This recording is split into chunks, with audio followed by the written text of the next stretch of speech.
오늘 이 이야기를 시작하면서 저는 제 주변의 많은 분들이 입 밖으로 꺼내지 못하는 어떤 감정에 대해 먼저 이야기하고 싶습니다. 60대, 70대를 살아가는 싱글 시니어들이 가장 많이 느끼는 감정이 무엇인지 아십니까?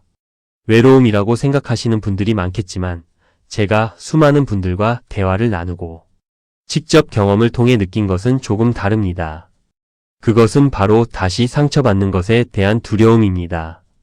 이 두려움은 단순히 누군가와 헤어지거나 배신당하는 것에 대한 공포가 아닙니다. 훨씬 더 복잡하고 깊은 곳에서 올라오는 감정입니다.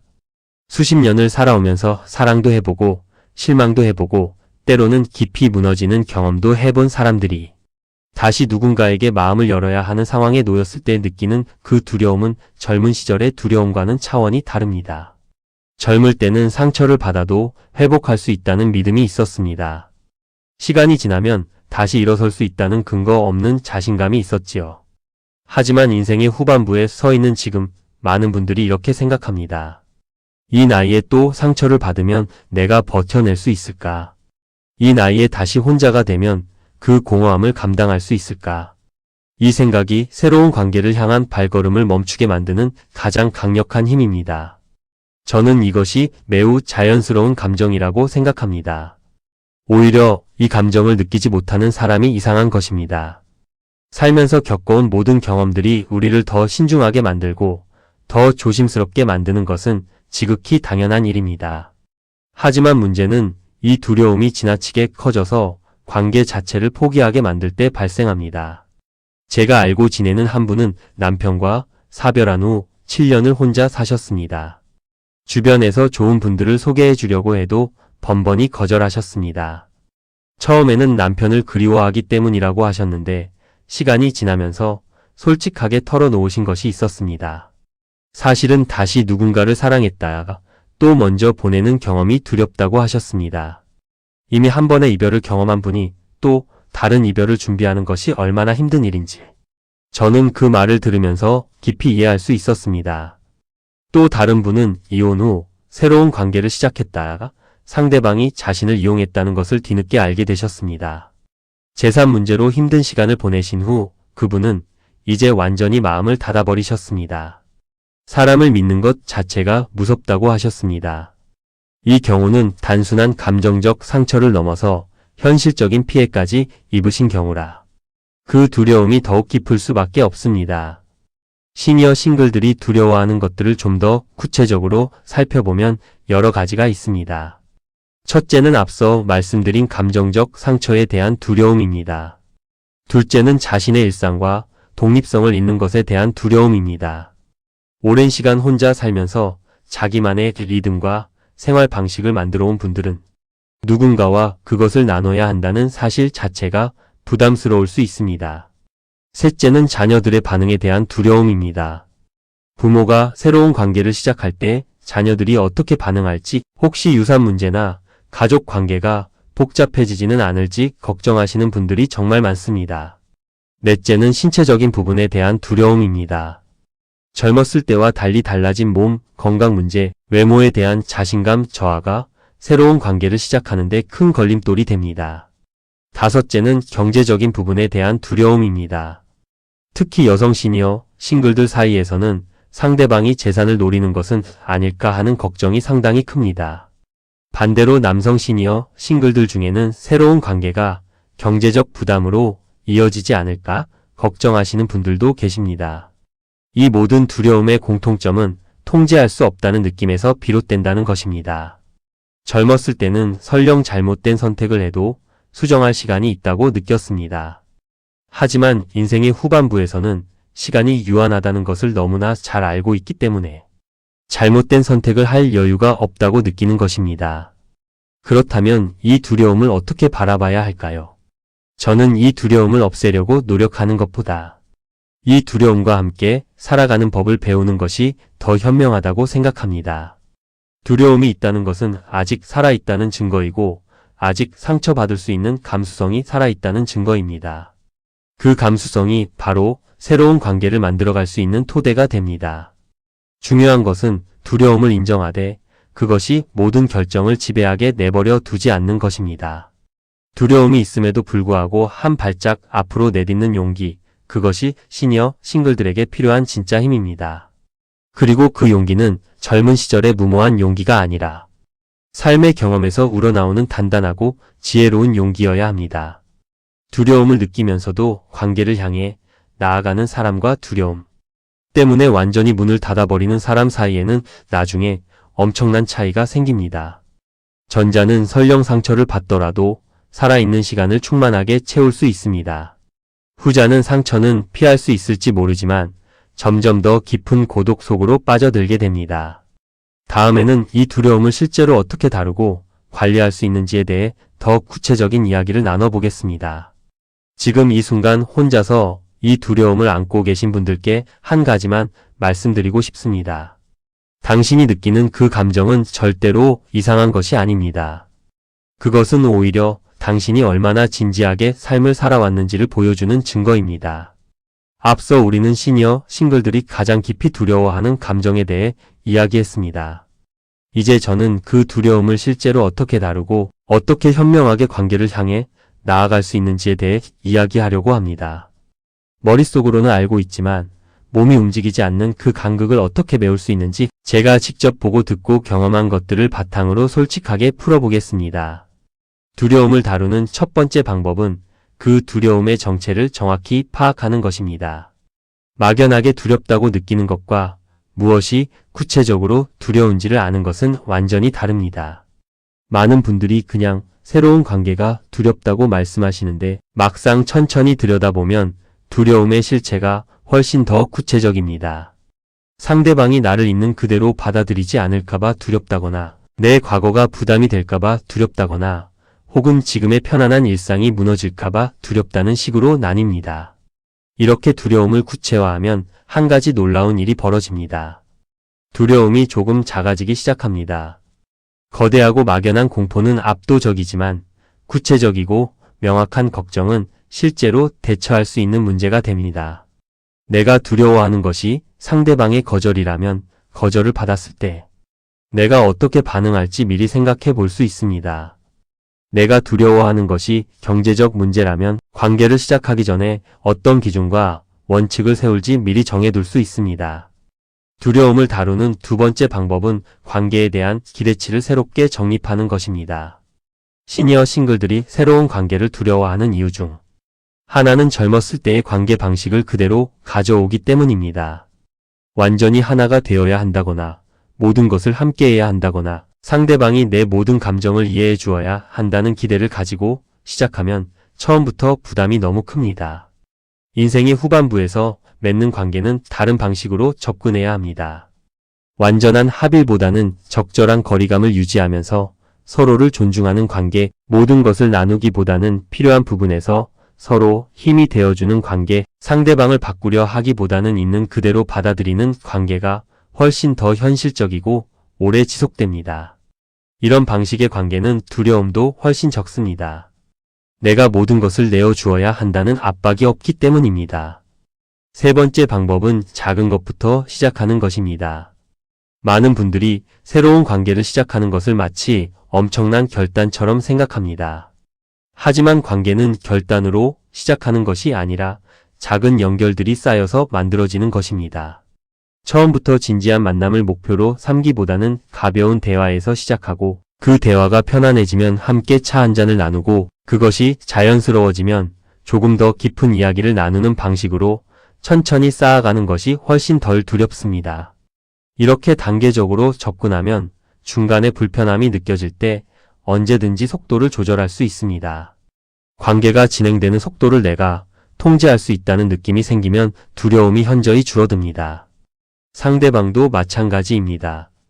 급하게 진행되는 관계보다 천천히 서로를 알아가는 과정에서 더 깊은 신뢰가 쌓입니다. 네 번째 방법은 혼자서 모든 것을 결정하려 하지 않는 것입니다. 두려움이 클수록 사람들은 오히려 혼자서 모든 것을 판단하고 결정하려는 경향이 있습니다. 주변에 알리는 것이 부끄럽다거나 혹은 누군가의 조언을 들었다가 나중에 틀렸을 때 창피할까봐 혼자 끙끙 앓는 경우가 많습니다. 하지만 오랜 세월을 함께 살아온 친구, 같은 경험을 가진 지인 혹은 비슷한 상황에 있는 모임의 사람들과 솔직한 이야기를 나누는 것이 두려움을 줄이는 데 큰 도움이 됩니다. 자신과 비슷한 두려움을 가진 사람이 어떻게 그것을 극복했는지 혹은 어떤 실수를 했는지를 듣는 것만으로도 내가 혼자가 아니라는 느낌이 생기고 그것이 두려움을 상당히 완화시켜 줍니다. 5번째 방법은 과거의 실패나 상처를 관계의 전부인 것처럼 일반화하지 않는 것입니다. 한 번의 나쁜 경험이 세상의 모든 관계를 위험한 것으로 만들어버리는 오류를 많은 분들이 범합니다. 전 남편이 바람을 피웠기 때문에 세상의 모든 남성이 그럴 것이라고 생각하거나 전에 만났던 여성이 경제적으로 의존적이었기 때문에 모든 여성이 그럴 것이라고 단정 짓는 것은 새로운 관계를 시작하기도 전에 이미 실패를 예정해 놓는 것과 같습니다. 과거의 경험은 교훈을 주지만 미래를 결정하지는 않습니다. 내가 만나는 모든 사람은 과거에 내가 만났던 사람과 다른 사람입니다. 물론 조심해야 할 부분은 조심해야 합니다. 하지만 조심하는 것과 처음부터 불신하는 것은 전혀 다릅니다. 조심하는 것은 지혜이고 불신은 두려움의 또 다른 얼굴입니다. 마지막으로 한 가지 더 말씀드리고 싶은 것이 있습니다. 두려움을 완전히 없애고 관계를 시작하려는 생각 자체를 내려놓으시길 바랍니다. 두려움이 완전히 사라지는 날은 오지 않습니다. 두려움이 있는 상태에서도 한 발짝 내디딜 수 있다는 것을 받아들이는 순간 비로소 진짜 용기가 시작됩니다. 그 용기는 아무것도 두렵지 않은 상태가 아니라 두렵지만 그럼에도 불구하고 나아가는 선택입니다. 그 선택이 인생의 후반부를 얼마나 다르게 만들 수 있는지 다음 이야기에서 계속해서 나눠보겠습니다. 지금까지 우리는 시니어 싱글들이 느끼는 두려움의 정체와 그것을 다루는 방법에 대해 이야기했습니다. 이번에는 조금 더 현실적인 이야기로 들어가 보려 합니다. 실제로 새로운 관계를 시작했을 때 맞닥뜨리게 되는 상황들, 그리고 그 상황에서 어떻게 현명하게 행동할 수 있는지에 대한 이야기입니다. 이론이 아니라 실제 삶에서 작동하는 방법들을 말씀드리고 싶습니다. 시니어 싱글들이 새로운 관계에서 가장 먼저 부딪히는 현실적인 문제는 어디서 어떻게 사람을 만나느냐 하는 것입니다. 젊었을 때처럼 자연스럽게 만남이 이루어지는 환경이 많지 않습니다. 직장에서의 만남도 없고 학교에서의 만남도 없습니다. 주변 지인들이 소개를 해주기도 하지만 그것도 한계가 있습니다. 그래서 많은 분들이 막막함을 느끼십니다. 제가 주변에서 실제로 좋은 관계를 만들어 가신 분들을 보면 공통적인 특징이 있습니다. 그분들은 만남 자체를 목적으로 삼지 않았습니다. 대신 자신이 좋아하는 활동을 통해 자연스럽게 사람들과 연결되었습니다. 등산 모임, 독서 모임, 봉사활동, 문화센터 강좌, 종교활동 등 자신이 진심으로 즐길 수 있는 활동을 하다 보니 비슷한 관심사를 가진 사람들을 만나게 되었고 그 안에서 자연스럽게 깊어지는 관계가 생겼습니다. 이 방식이 좋은 이유가 있습니다. 처음부터 관계를 목적으로 만나는 것이 아니기 때문에 부담이 훨씬 적습니다. 상대방도 나를 평가하는 자리가 아닌 공통된 활동을 함께하는 자리에서 만나기 때문에 자연스러운 모습을 볼 수 있습니다. 억지로 꾸민 모습이 아니라 진짜 모습을 서로 보면서 알아가게 되니 나중에 실망하는 경우도 훨씬 줄어듭니다. 그런데 이렇게 만남이 시작되고 관계가 조금씩 깊어지기 시작할 때 반드시 짚고 넘어가야 할 것이 있습니다. 바로 솔직함의 문제입니다. 시니어 관계에서 솔직함은 선택이 아니라 필수입니다. 젊었을 때는 자신을 좀 더 좋게 포장하는 것이 어느 정도 용납되는 분위기가 있었습니다. 하지만 인생의 후반부에서는 포장된 모습으로 관계를 시작하면 나중에 그 대가가 매우 큽니다. 자신의 건강 상태, 경제적 상황, 자녀와의 관계, 과거의 결혼 생활에 대해 처음부터 모든 것을 다 말할 필요는 없습니다. 하지만 관계가 어느 정도 깊어졌을 때 중요한 사실을 숨기거나 과장하는 것은 결국 그 관계의 토대를 무너뜨립니다. 상대방도 삶의 경험이 풍부한 분이기 때문에 나중에 진실을 알게 되었을 때 그 배신감은 젊은 사람들보다 훨씬 더 깊게 남습니다. 솔직함과 함께 중요한 것이 경청입니다. 시니어 관계에서 가장 흔하게 보이는 실수 중 하나는 자신의 이야기만 하는 것입니다. 오랜 세월을 살아오면서 할 이야기가 많은 것은 당연합니다. 하지만 대화가 항상 자신 중심으로 흘러간다면 상대방은 점점 지치게 됩니다. 진짜 연결은 내가 말할 때가 아니라 상대방의 이야기를 들을 때 생깁니다. 경청은 단순히 입을 다물고 있는 것이 아닙니다. 상대방이 하는 말의 내용뿐 아니라 그 말 뒤에 있는 감정을 이해하려는 노력입니다.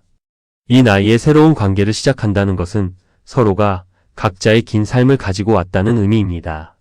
그 긴 삶을 존중하는 가장 좋은 방법이 바로 진지하게 듣는 것입니다. 또 하나 현실적으로 중요한 부분이 있습니다. 관계가 깊어지기 시작할 때 경제적인 부분을 어떻게 다룰 것인가 하는 문제입니다. 많은 분들이 이 부분을 이야기하는 것 자체를 불편해하십니다. 돈 이야기를 꺼내는 것이 속물처럼 느껴진다거나 분위기를 망친다고 생각하시는 분들이 많습니다. 하지만 이것을 명확하게 하지 않으면 나중에 훨씬 더 큰 갈등이 생깁니다. 제가 아는 한 분은 새로운 파트너와 함께 여행을 다니고 외식을 즐기면서 자연스럽게 비용을 나누는 방식으로 지내셨습니다. 처음에는 그냥 지나쳤던 부분들이 시간이 지나면서 불만으로 쌓이기 시작했습니다. 한쪽이 항상 더 많이 부담하고 있다는 느낌이 생겼고 그것이 결국 관계를 무너뜨리는 원인이 되었습니다. 미리 솔직하게 이야기를 나눴더라면 피할 수 있었던 갈등이었습니다. 경제적인 문제는 불편하더라도 관계 초반에 방향을 잡아두는 것이 현명합니다. 각자 부담한다, 번갈아 가면서 낸다, 혹은 상황에 따라 유연하게 한다 등 어떤 방식이든 서로가 동의하는 방식을 찾아두면 나중에 불필요한 오해와 갈등을 막을 수 있습니다. 이것은 신뢰를 무너뜨리는 이야기가 아니라 오히려 신뢰를 쌓는 대화입니다. 관계에서 또 하나 현실적으로 부딪히는 문제가 자녀들의 반응입니다. 부모가 새로운 관계를 시작했을 때 자녀들이 반기는 경우보다 그렇지 않은 경우가 더 많습니다. 자녀들 입장에서는 여러 가지 복잡한 감정이 있습니다. 돌아가신 부모에 대한 충성심, 유산에 대한 걱정, 혹은 낯선 사람이 가족 안으로 들어오는 것에 대한 불편함 등이 뒤섞여 있습니다. 이 상황에서 많은 분들이 두 가지 극단적인 실수를 합니다. 하나는 자녀들의 눈치를 너무 보다가 자신의 관계를 완전히 포기하는 것이고, 다른 하나는 자녀들의 감정을 무시하고 일방적으로 밀어붙이는 것입니다. 두 가지 모두 좋지 않은 결과를 낳습니다. 현명한 방법은 자녀들에게 충분한 시간을 주는 것입니다. 처음부터 새로운 파트너를 가족으로 받아들이도록 강요하지 않고 천천히 자연스럽게 알아갈 기회를 만드는 것이 중요합니다. 동시에 부모로서 자신의 삶도 중요하다는 것을 분명하게, 그러나 부드럽게 전달하는 것이 필요합니다. 자녀들의 감정을 존중하면서도 자신의 선택을 당당하게 지켜나가는 균형이 필요한 순간입니다. 지금까지 우리는 시니어 싱글들의 두려움, 그것을 다루는 방법, 그리고 실제 관계에서 맞닥뜨리는 현실적인 문제들에 대해 이야기했습니다. 이번에는 관계가 어느 정도 자리를 잡기 시작했을 때 나타나는 또 다른 과제들에 대해 이야기하려 합니다. 관계를 시작하는 것보다 그것을 건강하게 유지하는 것이 훨씬 더 어렵다는 것을 많은 분들이 시간이 지나면서 깨닫게 됩니다. 시니어 관계에서 가장 많이 발생하는 갈등 중 하나는 생활 방식의 충돌입니다. 50년, 60년을 살아오면서 굳어진 습관과 방식들이 있습니다. 음식 취향, 수면 패턴, 집안을 관리하는 방식, 돈을 쓰는 방식, 심지어 텔레비전 채널을 선택하는 방식까지 모든 것이 상대방과 다를 수 있습니다. 젊었을 때는 이런 차이들을 서로 맞춰가는 과정을 당연하게 여겼지만 이 나이에는 오랫동안 익숙해진 방식을 바꾸는 것이 생각보다 훨씬 힘듭니다. 제가 아는 한 분은 새로운 파트너와 함께 지내기 시작하면서 뜻밖의 갈등을 경험하셨습니다. 상대방이 아침 일찍 일어나서 활발하게 움직이는 것을 좋아하는 반면 이분은 늦게 일어나서 천천히 하루를 시작하는 것이 몸에 배어 있었습니다.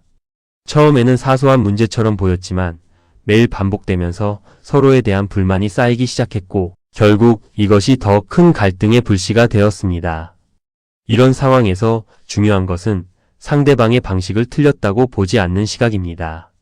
다른 것과 틀린 것은 완전히 다릅니다. 상대방이 나와 다른 방식으로 살아온 것은 그 방식이 잘못되었기 때문이 아니라 그 사람만의 삶의 역사가 만들어낸 결과입니다. 이것을 인정하는 순간 갈등의 성격이 바뀝니다. 누가 옳고 그른가의 싸움이 아니라 어떻게 서로 다른 방식을 조율할 것인가의 문제가 됩니다. 조율의 방법은 타협이지만 시니어 관계에서의 타협은 젊었을 때의 타협과 달라야 합니다. 모든 것을 반반씩 나누는 방식보다는 각자의 공간과 시간을 충분히 보장하면서 함께하는 영역을 선택적으로 넓혀가는 방식이 훨씬 현실적입니다. 완전히 합쳐지는 것이 목표가 아니라 각자의 온전함을 유지하면서 교집합을 만들어가는 것이 목표여야 합니다. 시니어 관계에서 또 하나 중요하게 다루어야 할 것이 감정 표현의 방식입니다. 이 세대의 많은 분들은 감정을 직접적으로 표현하는 것에 익숙하지 않습니다. 특히 남성 시니어들 사이에서는 감정을 말로 표현하는 것이 약함의 표시처럼 느껴지는 경우가 많습니다. 여성 시니어들도 오랜 세월 감정을 억누르며 살아온 경우가 많아 자신이 무엇을 원하는지, 무엇이 불편한지를 상대방에게 정확하게 전달하는 것이 쉽지 않습니다. 그 결과 많은 시니어 커플들이 서로에 대한 불만이 있어도 직접 표현하지 않고 행동으로 보여주거나 혹은 아예 침묵해버리는 방식으로 반응합니다. 말하지 않아도 알아야 한다는 기대, 혹은 이 나이에 무슨 말이 필요하냐는 태도가 관계를 조용히 망가뜨립니다. 감정을 표현하지 않으면 상대방은 내가 어떤 상태인지 알 방법이 없습니다. 아무리 오래 살아온 사람이라도 마음을 읽을 수는 없습니다. 감정을 표현하는 연습이 필요합니다. 처음에는 어색하고 불편할 수 있습니다. 하지만 오늘 이것이 좋았다. 이 부분이 조금 불편했다는 말을 조심스럽게 꺼내는 것부터 시작하면 됩니다. 상대방을 비난하는 방식이 아니라 내가 느낀 것을 있는 그대로 전달하는 방식으로 이야기하면 대부분의 경우 상대방도 비슷하게 반응합니다. 한 사람이 먼저 열면 다른 사람도 서서히 열리기 시작합니다. 관계를 건강하게 유지하는 데 있어서 빠질 수 없는 것이 또 하나 있습니다. 바로 상대방의 과거를 어떻게 대할 것인가 하는 문제입니다. 시니어 싱글들은 모두 긴 삶의 역사를 가지고 있습니다. 전 배우자가 있었고 함께한 기억들이 있습니다. 새로운 관계를 시작하면서 이 과거를 어떻게 다루느냐가 관계의 질을 크게 좌우합니다. 가장 흔하게 나타나는 문제는 전 배우자와의 비교입니다. 의식적으로든 무의식적으로든 새로운 파트너를 과거의 배우자와 비교하는 행동은 관계에 독이 됩니다. 전 남편은 이런 것을 잘했는데라거나 전 아내는 이런 음식을 만들어줬는데라는 식의 말은 상대방에게 깊은 상처를 줍니다. 비교는 상대방을 있는 그대로 보지 못하게 만드는 가장 확실한 방법입니다. 반대의 문제도 있습니다. 상대방의 과거 배우자에 대해 지나치게 질투하거나 경쟁심을 느끼는 것입니다. 이미 세상을 떠난 분이든 이혼한 분이든 상대방의 과거는 그 사람의 일부입니다. 그 과거를 지우거나 부정하려는 시도는 오히려 역효과를 냅니다. 상대방의 과거를 인정하면서 현재의 나와 함께하는 시간에 집중하는 것이 훨씬 성숙한 태도입니다. 건강한 관계를 위해 제가 특별히 강조하고 싶은 것이 있습니다. 서로에게 성장의 여지를 주는 것입니다. 이 나이에 무슨 성장이냐고 하실 수 있지만 관계 안에서의 성장은 나이와 상관없이 가능하고 또 필요합니다. 상대방이 새로운 것을 시도하거나 변화를 추구할 때 그것을 응원하고 지지해주는 파트너가 되는 것, 동시에 나 자신도 관계 안에서 더 나은 사람이 되려는 노력을 멈추지 않는 것이 관계를 살아있게 만드는 힘입니다. 관계가 정체되면 반드시 문제가 생깁니다. 처음에는 설레고 새로웠던 것들이 익숙해지면서 당연하게 여겨지고 그 당연함이 무관심으로 이어지는 경우를 주변에서 많이 보았습니다. 함께 새로운 경험을 만들어가는 것, 상대방에 대해 여전히 궁금해하고 관심을 갖는 것, 그리고 작은 것에도 감사를 표현하는 것이 관계를 신선하게 유지하는 방법입니다. 이 모든 것이 거창한 것이 아닙니다. 오늘 점심이 맛있었다. 당신과 함께여서 좋았다는 말. 한마디가 관계를 얼마나 다르게 만들 수 있는지 직접 경험해 보시면 알게 됩니다. 지금까지 4번에 걸쳐 시니어 싱글들의 두려움에서 시작해서 관계를 시작하는 방법, 현실적인 문제들을 다루는 방법, 그리고 관계를 건강하게 유지하는 방법까지 이야기해 왔습니다. 이제 마지막으로 이 모든 이야기를 하나로 모아서 가장 중요한 것을 말씀드리려 합니다. 그것은 인생의 후반부에서 관계란 무엇이어야 하는가, 그리고 우리가 남은 시간을 어떻게 살아가야 하는가에 대한 이야기입니다. 저는 오랫동안 이 질문을 가지고 살아왔습니다. 나이가 들어서 맺는 관계는 젊었을 때의 관계와 어떻게 달라야 하는가? 그리고 그 관계가 우리 삶에서 어떤 의미를 가져야 하는가? 많은 분들과 이야기를 나누고 직접 경험하고 오랜 시간 생각하면서 제가 내린 결론은 이것입니다. 인생의 후반부에서 관계는 완성이 아니라 동행이어야 한다는 것입니다.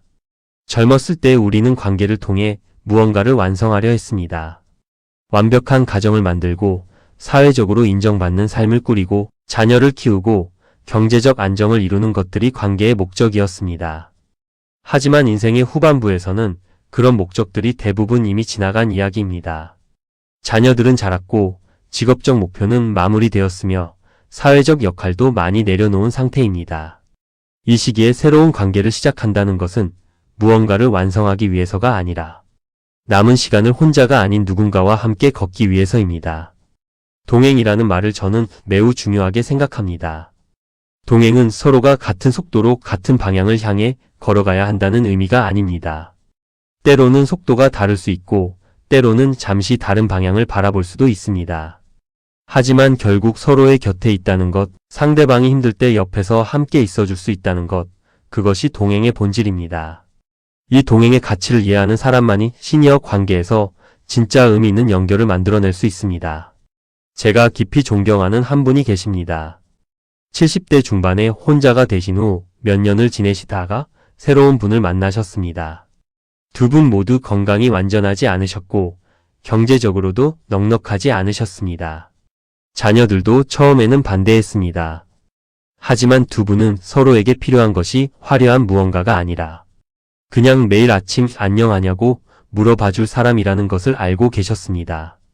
그 단순한 사실 하나가 두 분의 관계를 시작하게 했고 몇 년이 지난 지금도 두 분은 서로에게 가장 든든한 존재가 되어 있습니다. 이 이야기에서 제가 배운 것은 시니어 관계에서 가장 중요한 것은 조건이 아니라 마음이라는 것입니다. 상대방이 얼마나 건강한지, 경제적으로 얼마나 안정적인지, 자녀들이 얼마나 좋은 사람들인지도 물론 중요합니다. 하지만 그 모든 조건이 완벽하게 맞아떨어지는 상황은 현실에서 거의 존재하지 않습니다. 결국 어느 순간 조건을 넘어서서 이 사람과 함께 있을 때 내가 편안하다는 느낌, 이 사람 곁에 있으면 혼자일 때보다 더 나은 내가 된다는 느낌을 선택하는 것이 필요합니다. 시니어 관계에서 절대로 빠뜨릴 수 없는 것이 있습니다. 그것은 서로의 존엄성을 지켜주는 것입니다. 나이가 들수록 사람들은 자신의 존엄성에 대해 더 예민해집니다. 젊었을 때는 어느 정도 무시를 당해도 그냥 넘어갈 수 있었지만 오랜 세월을 살아온 사람이 자신의 경험과 판단이 무시당하는 것은 매우 깊은 상처가 됩니다. 상대방의 의견을 존중하고 상대방의 선택을 인정하고 상대방의 감정을 가볍게 여기지 않는 것이 시니어 관계에서 가장 기본적이면서도 가장 중요한 태도입니다. 존엄성을 지키는 것은 상대방에게만 해당되는 이야기가 아닙니다. 자기 자신의 존엄성도 지켜야 합니다. 관계를 유지하기 위해 자신을 지나치게 낮추거나 상대방의 무례함을 그냥 참거나 자신의 의견을 항상 뒤로 미루는 것은 결코 좋은 관계의 방식이 아닙니다. 오래 지속되는 건강한 관계는 두 사람 모두 자신을 존중하면서 동시에 상대방을 존중하는 균형 위에 세워집니다. 이쯤에서 한 가지 솔직하게 말씀드리고 싶은 것이 있습니다. 모든 시니어가 새로운 관계를 반드시 만들어야 하는 것은 아닙니다. 혼자 사는 것을 진심으로 선택하고 그 안에서 충만함을 느끼는 분들도 계십니다. 그것도 완전히 존중받아야 할 삶의 방식입니다. 제가 이 이야기를 통해 말씀드리고 싶었던 것은 새로운 관계를 만들어야 한다는 것이 아니라 두려움 때문에 스스로 가능성을 닫아버리지 말라는 것입니다. 원하는 것이 있는데 두려움 때문에 포기하는 것과 충분히 생각하고 스스로 선택한 것은 완전히 다릅니다. 자신이 진정으로 무엇을 원하는지 솔직하게 들여다보고 그것을 향해 용기 있게 나아가는 것, 혹은 혼자서도 당당하게 자신의 삶을 살아가는 것, 어느 쪽이든 그것이 진짜 자신의 선택일 때 가장 빛납니다. 마지막으로 이 이야기를 듣고 계신 모든 분들께 드리고 싶은 말이 있습니다. 지금 이 순간 당신이 어떤 상황에 있든, 혼자이든, 누군가와 함께이든, 새로운 관계를 꿈꾸고 있든, 혼자의 삶을 즐기고 있든, 당신의 삶은 지금 이 순간에도 충분히 가치 있습니다. 관계가 삶의 가치를 결정하는 것이 아니라 삶을 대하는 태도가 삶의 가치를 결정합니다. 누군가와 함께하는 것이 목표라면 두려움을 안고서라도 천천히 한 발씩 내디드시길 바랍니다. 완벽한 준비가 될 때까지 기다리다 보면 그날은 오지 않습니다. 불완전한 상태에서 불완전한 사람과 만나서 함께 조금씩 맞춰가는 것, 그것이 인생의 후반부에서 관계가 만들어지는 진짜 방식입니다. 오랜 세월을 살아오면서 당신은 이미 많은 것을 견뎌왔습니다. 그 견뎌온 힘이 지금도 당신 안에 있습니다. 그 힘을 믿으시길 바랍니다. 남은 시간이 얼마이든 그 시간을 두려움 속에서 보내는 것보다 설레임과 따뜻함 속에서 보내는 것이 훨씬 더 당신에게 어울리는 삶입니다. 오늘 이 이야기가 그 한 발짝을 내딛는데 작은 용기가 되었으면 합니다. 함께 이야기 나눌 수 있어서 진심으로 감사했습니다.